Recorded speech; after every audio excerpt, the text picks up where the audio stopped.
Hi, everybody. My name is Ethan Moyer, and it is week 8 of Drexel AI and Drexel's fall term. It's the 10th of November. Alex, you almost forgot. You were working on the paper. Yeah. I just started recording, so how you feeling? Feeling all right. How about you? I'm good. Can't complain. Kind of procrastinating on this project myself, so it's not good. Alicia, you wanted to say some stuff? Yeah, because I was looking at the paper. I said I was just gonna comment saying like we still have a lot to do, especially like we haven't even decided on the model yet either. Yeah, that was basically my comment. I think Alex, you have one in mind you'd like to try. Oh, I just recommend we just do the XG boost combat because it just seems the most familiar. Okay. You can do that. I mean, at this rate, I'll take anything. Ethan's exuberance. What's this? Who added that table? That's funny. I'll show you. Right here. Alicia's awesomeness. Excitement. Cool. Can you see like history though? Oh, probably. Can you? Probably. Yeah, history, maybe. But yeah, well, not when you Yeah. publish, not when you publish it. Wouldn't it be your own history? I don't know. No, just kidding. Wait. But here we Last have 24 hours though. No, it changes, I think. yeah. Here we have a table. Yeah. Is this from the data set, I think? Yeah, the second table I added. Oh, it's a real data. It's a real data. Okay, that's good. That was just more to do with the bias and ethics part. It was just a quick section just to get it done. Yeah, appreciate it. There's more in Yeah. this now, which is good. And we got references. We're making slow progress, which is fine. I think most people are motivated by deadlines. So what happened earlier today is Alex pointed out how I was missing a file in well, two things. This wasn't gzipped in the archive I sent to everybody in the NSCLC small. So I re-zipped it, put it in there. And then I also put in the clinical features so that the pathway that I've been working on will work. And we come into this problem, which is under the process clinical data. Have you seen this error, Alex? Because I think that's in your function. In my I've had some errors with my function. I've had to make slight changes. That could be why. 215, you're doing you're using the one hot encoder on the data. So that's because I had to essentially rearrange the order of some things to include the 3 smoking columns, and that might have.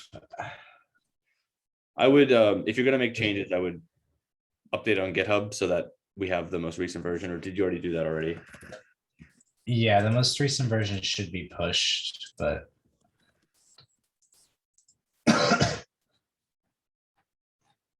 but I'm still getting an error for one part I have to take a look at. That could just be on my end though, but it's hard to tell.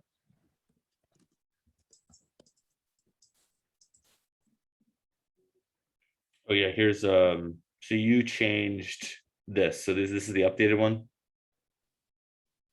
Yeah, I just moved I think I moved parts of it up and changed slightly. All right, let me double check.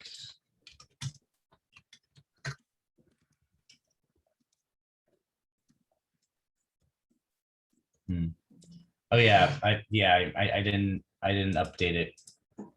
I updated it, but I added changes to it, so I need to push it. Okay.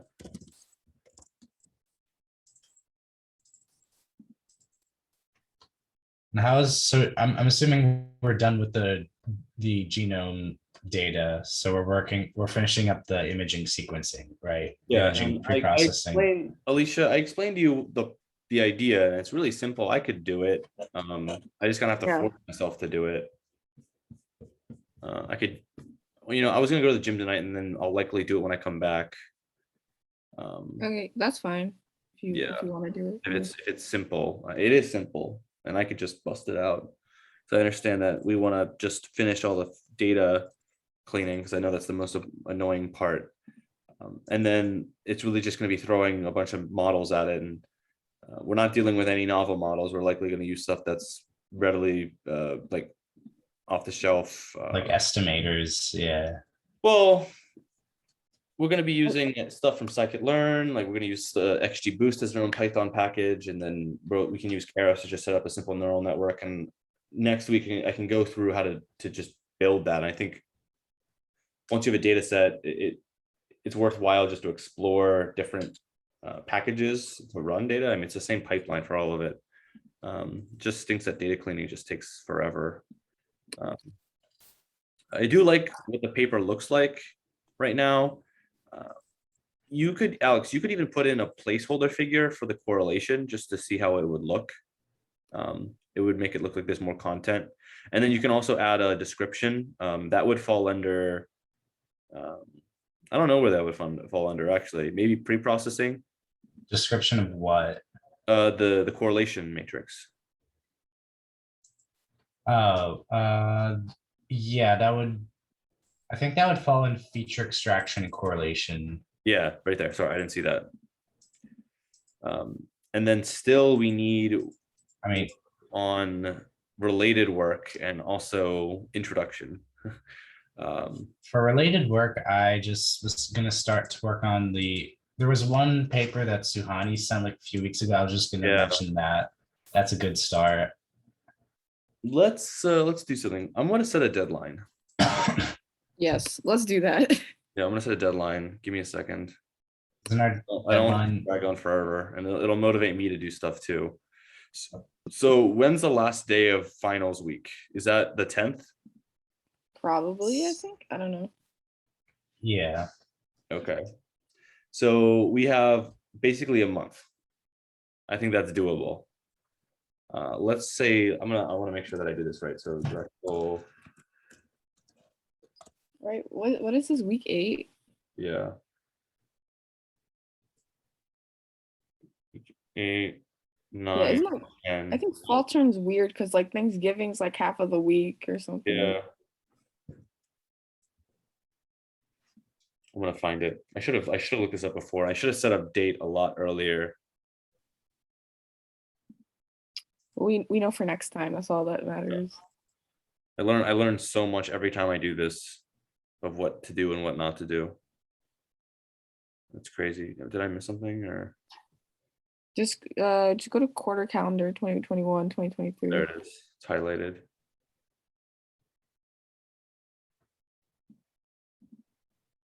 Classes end full term.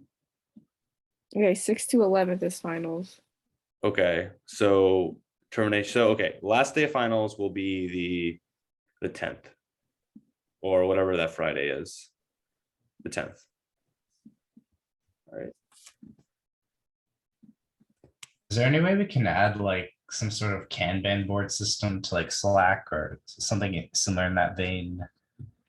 Just so like there's probably an extension like that. I use okay, so for Moberg, I'm in a project management role, and we use this software called Jira, which is for agile development. And yeah, my job uses that too. It'd be great if I could just use that for Drexel AI, but it's a lot of work to set it up. And I honestly spent Monday, Tuesday, and Wednesday today just working in Jira for my job, and I don't know if I want to do that, but I understand how a Kanban board would work.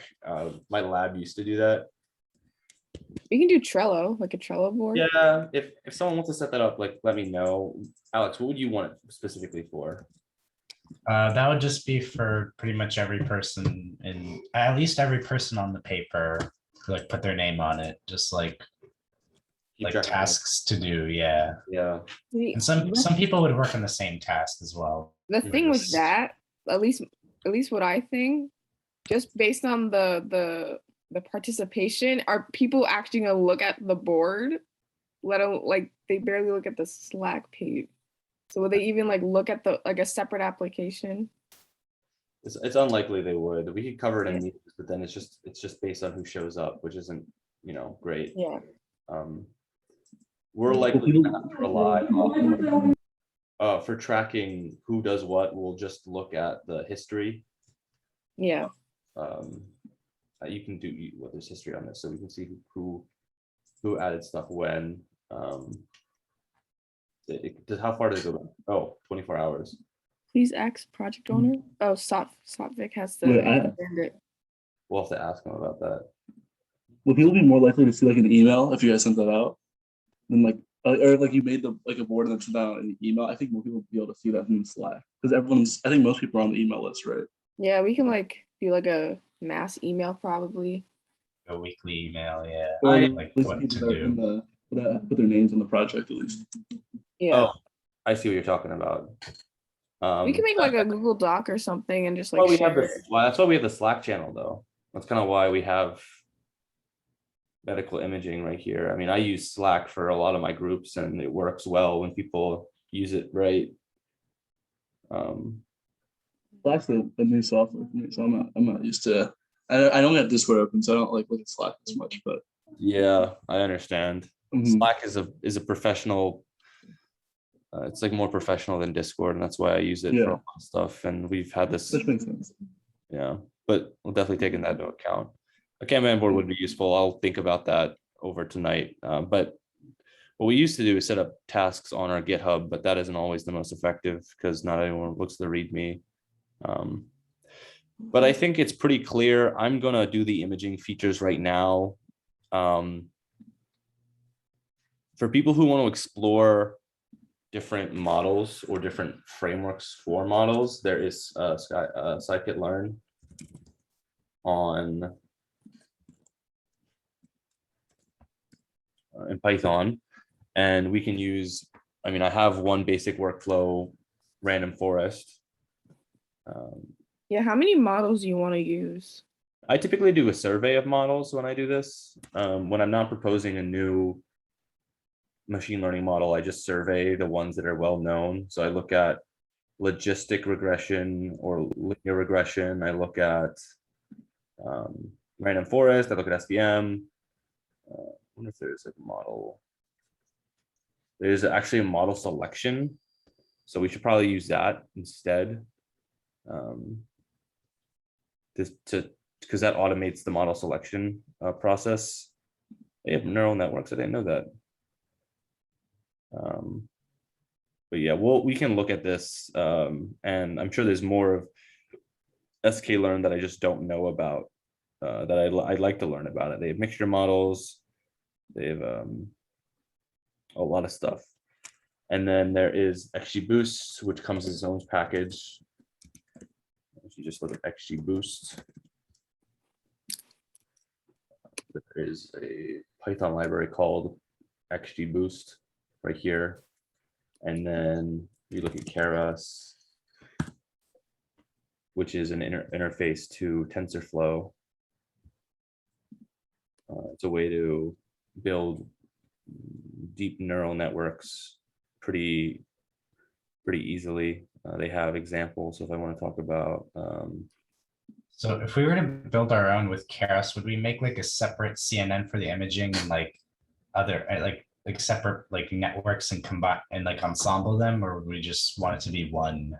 You could ensemble them. You could also, I don't know. I'm gonna be completely honest. I don't know how to take like a convolution and then tie it into, I know Alicia, deep CNN does that, or sorry, deep CPG does that.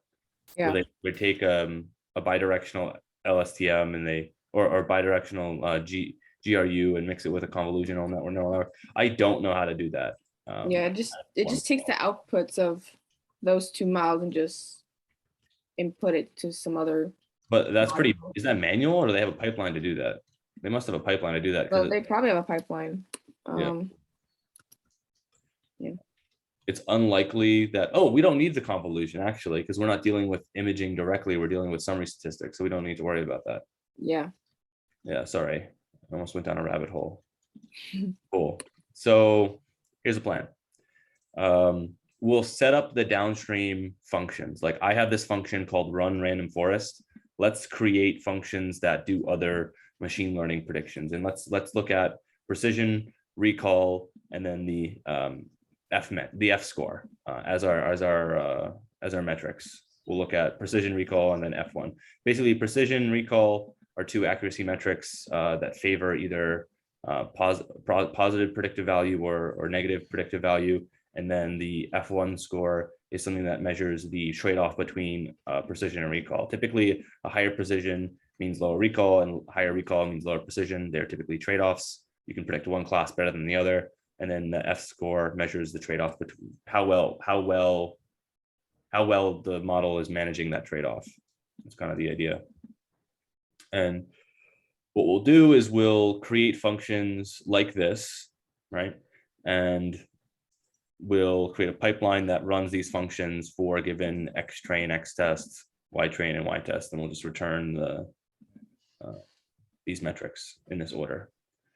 Meanwhile, after I go to the gym and hit a quick lift, I will definitely do this because I finished my work from my other two jobs today. So I like to just focus on getting this to work, which would be great. I can work on making the functions for the models. Yeah, I think that would work well. Does anybody have any questions? And then anyone else who wants to get involved can help Alicia, or you can work on the paper because there's a lot of work to do. I'll do both paper and the models. Just, Wonderful. yeah. It's good to get a understanding of what scikit-learn has to offer, because if you ever do machine learning in the future, and if you have a data set, you'll likely want to do a search for those. You likely want to use a bunch of models from scikit-learn. Cool. If you have any questions, just message me. I'll be online like an hour and a half. After you left. After I left. This is very important. Cool. All right. Let's get to work. I'll see you guys later. Have a good night. Bye. See ya.